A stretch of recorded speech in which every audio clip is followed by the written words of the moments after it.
기본적으로 서울의 실무준칙을 그대로 가져다가 자신들한테 적용되는 것들, 자신들이 준용할 만한 것들만 이제 가져다가 이렇게 규정을 한 것 같아요.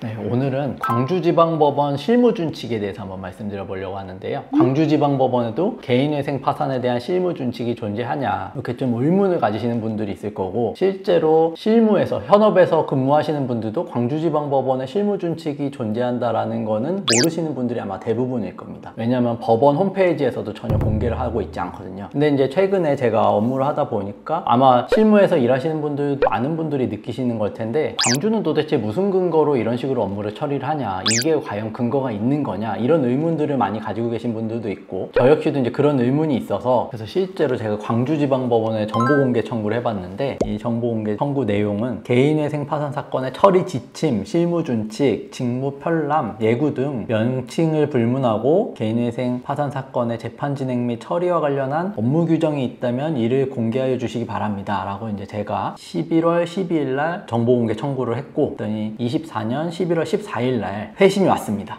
저도 이제 깜짝 놀랐는데 실무준칙이 있다라는 거 확인을 했고, 그러면은 어떤 내용으로 있는지 이제 목차만 보면서 한번 좀 말씀을 드려보면 될 것 같은데, 이제 왼쪽이 서울회생법원의 실무준칙이고 오른쪽이 이제 광주 겁니다. 개인 파산 절차에 이제 목차만 놓고 보면 301호부터 서울은 376호까지 있는데, 광주 같은 경우는 301호부터 373호까지 확인을 할 수 있었고, 요 내용들로 봤을 때 기본적으로 서울의 실무준칙을 그대로 가져다가 자신들한테 적용되는 것들, 자신들이 준용할 만한 것들만 이제 가져다가 이렇게 규정을 한 것 같아요. 근데 보면은 374호, 375호, 376호 이런 것들이 이제 좀 빠져 있는 모습을 볼 수가 있고, 그다음에 이제 더 중요한 건 이제 개인회생에 관한 거일 것 같은데, 개인회생 같은 경우는 비교를 해보면은 서울은 굉장히 많은 규정들이 있는데 광주는 몇몇 규정들만 서울회생법원에서 이제 가져온 것으로 보여집니다. 근데 여기서 이제 특징적인 것을 우리가 이제 좀 살펴보려고 하는데, 서울하고 광주의 차이점이라고 하면 이제 크게는 한 3가지, 4가지 정도를 이제 말씀드릴 수 있을 것 같아요. 첫 번째로는 배우자 재산을 반영하느냐 안 하느냐, 그리고 두 번째로는 주식코인 투자로 인한 손실금을 청산가치에 반영하느냐 안 하느냐, 그리고 세 번째로는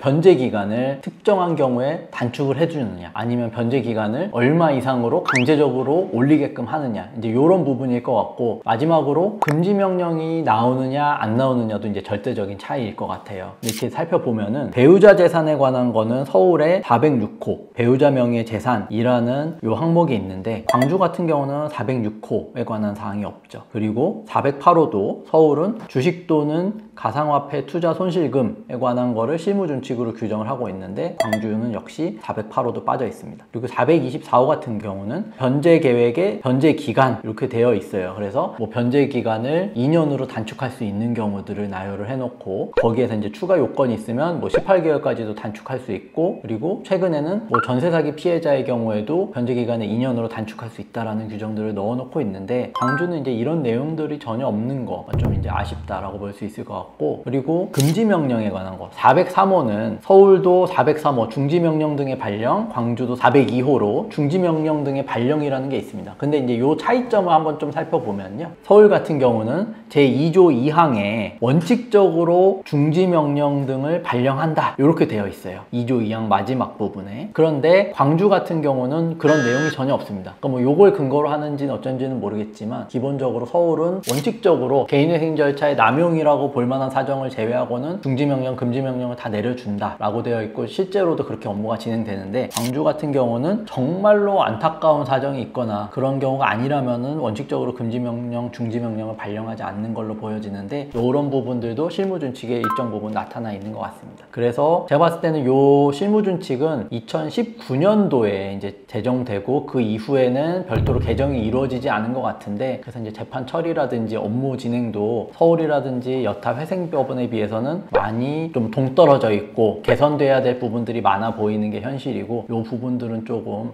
점진적으로 개선이 필요할 것 같다라는 말씀을 좀 드리고 싶습니다.